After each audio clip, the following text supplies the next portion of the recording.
Welcome to the interview on France 24. I'm Philip Crowther in Washington. Flags have been flying at half-mast throughout the United States since the terrorist attacks in Paris on Friday.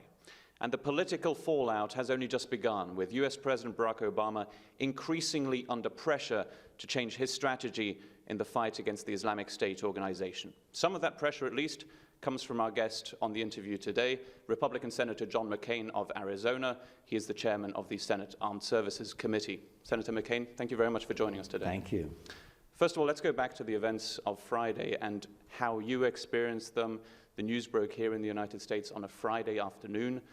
What did you feel at the time? And also, you have warned many times in the past of a terrorist attack of this nature, either in Europe or the United States. What you saw, did it seem almost inevitable to you?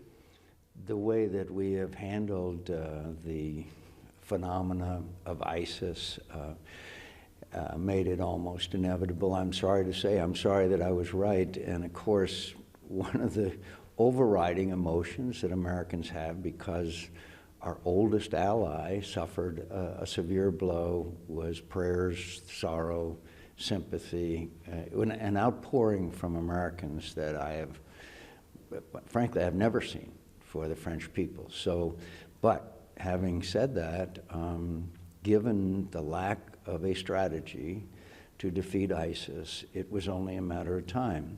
Mr. Baghdadi was in our prison camp called Camp Bucca in Iraq for 4 years.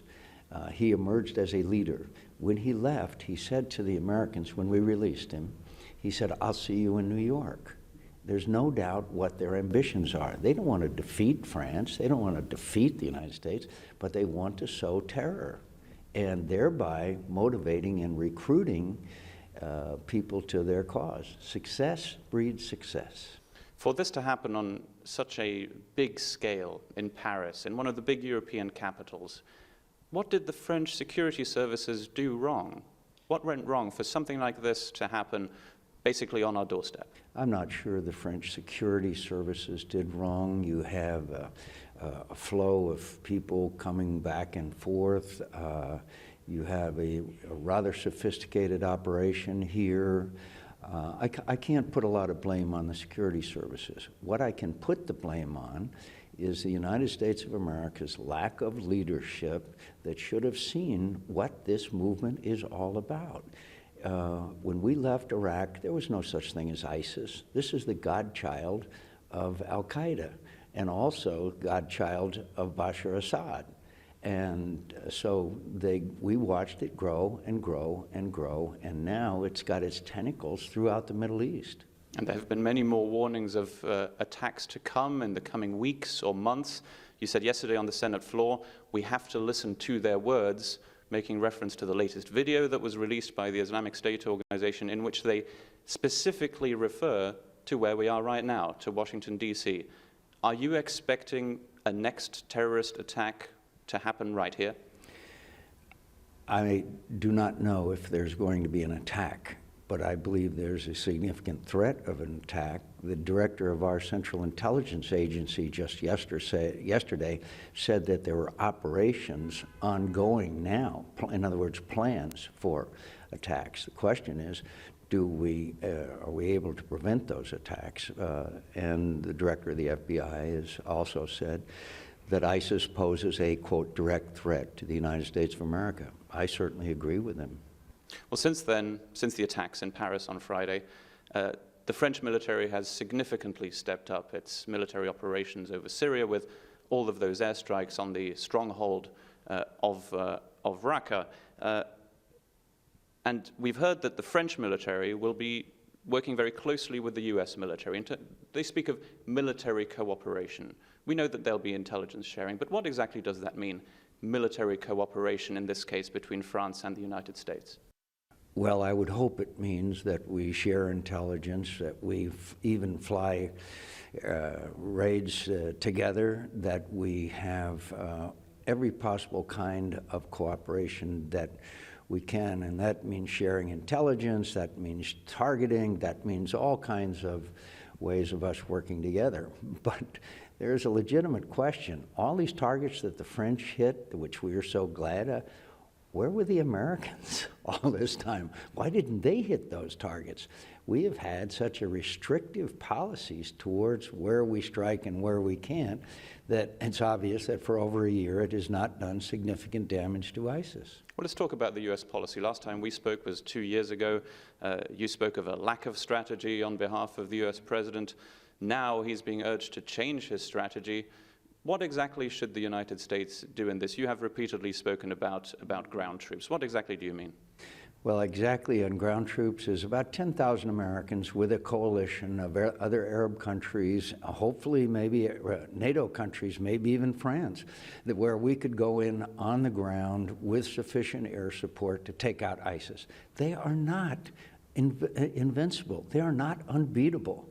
But as long as they have this base and this ability, unlike Al-Qaeda, then they're going to be able to orchestrate threats to the United States of America. The second thing we need to do is a robust arming, training, and equipping. The only way you can do that is having a no-fly zone, a buffer zone, where also you could relieve the pressure from the refugee problem so that they would not be barrel-bombed by Bashar Assad, the great butcher in the history of the Middle East. And French President François Hollande declared war, basically. He said that France was at war on that same Friday evening. It does sound a little bit too much almost like a war on terror, though, doesn't it? This is a war on a group that calls itself Islamic State, isn't really a state, though, doesn't have a clear geographic anchoring. Doesn't it sound a little bit too much like a war that the United States has been waging and that clearly isn't ending at all? I understand President Hollande and the French people's reaction to this. It is a form of warfare, but it's a different kind of warfare. But I think when you kill citizens of a country and commit acts of terror, then you can only describe it as war. But you've got to describe it as the kind of war that it is. And by the way, I have great respect for President Hollande, but I firmly disagree with an alliance with the Russians. The Russians are supporting Bashar Assad, who has barrel-bombed and slaughtered 250,000 of his own people. Why do we have this refugee problem? Why were one of these terrorists that attacked Paris came through Greece as a, quote, refugee? It's because of a failed policy which has allowed this situation in Syria to deteriorate to the point where people just have to leave. And so Vladimir Putin's ambitions are very different from ours. He wants to keep Bashar Assad or his stooge in power. He wants to maintain a major role in the Middle East and his port. That is not the ambition of the United States of America, nor should it be the ambition of France. But doesn't it look like inevitably that on the diplomatic front, these countries somehow have to get together? François Hollande is coming over to Washington on Tuesday of next week. Only 2 days after that, he will be in Moscow to meet Vladimir Putin of Russia. Clearly, he wants to build something that he calls a grand coalition, and that would include Vladimir Putin. Are you sure that is not one potential way out of this, for everybody to somehow forcibly get along on the diplomatic front? Does this ignore the dismemberment of Ukraine? Does this ignore the pressures that are being put on the Baltic countries? Does this ignore all of the policies and actions on the part of Vladimir Putin that are in direct contradiction to everything we stand for and believe in? Are we just going to now say, yeah, go ahead in Ukraine? And by the way, probably next spring he will be making additional moves in Ukraine. Is that where there's a certain moral standard to watch a country being dismembered, and then in another part of the world, just because of expediency, you are now going to cooperate with them and allow them to carry out their ambitions, which are dramatically different from ours. Ours is the removal of Bashar Assad. His is to keep Bashar Assad or his stooge in power. ISIS has killed a lot of people. Bashar Assad has killed 250,000 of them. He's the one that drove the refugees. So, and who's backing Bashar Assad? Vladimir Putin. So without him at the table, as you would like to see the situation to unfold, where is this political transition? U.S. Secretary of State John Kerry said just recently, a transition is just weeks away. Is that even possible? Can you see that John in the near Kerry has future? said on numerous occasions, he's convened 50 countries in Geneva, he's convened in Vienna. It must be really nice there, time after time after time. This thing is not going to end until Bashar Assad has left, and then we can arrange a transition. Then we can arrange a peacekeeping force inside Syria, while we can arrange for the civil society to take place, and all of those things in a transition. Will it be easy? No. Will it be a lot better than the status quo? Yes. This Bashar Assad, who is being sponsored by Vladimir Putin, is the guy that killed thousands with chemical weapons. He's a war criminal. Let me get finally your point of view on a backlash that we've seen here in the United States since those attacks in Paris on Friday.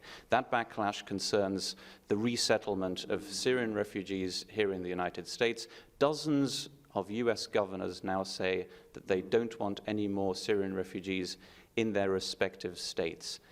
Isn't this going a little bit too far, too quickly, in your view? Governors have seen evidence that refugees came through Greece, or at least one, and was committed these acts of terror. They do not have confidence in this president. So they are correct in the extent that they have to be convinced that the proper vetting procedures are in place. And by the way, I will say, people who say that we would only take Christians, that's not the Christian faith. Love thy neighbor is our faith. I am a Christian, but I believe that we're all God's children. So I really take strong exception to that. I understand the concern that the governors have. It's the obligation of the president and the administration to show them the proper vetting will be done to prevent us from seeing the repeat of what happened in Paris. Senator, we'll leave it there. Thank you very much for joining us today. Thank you. You've been watching the interview on France 24 with Senator John McCain. So please do stay tuned for our continued breaking news coverage of the Paris attacks and the investigations.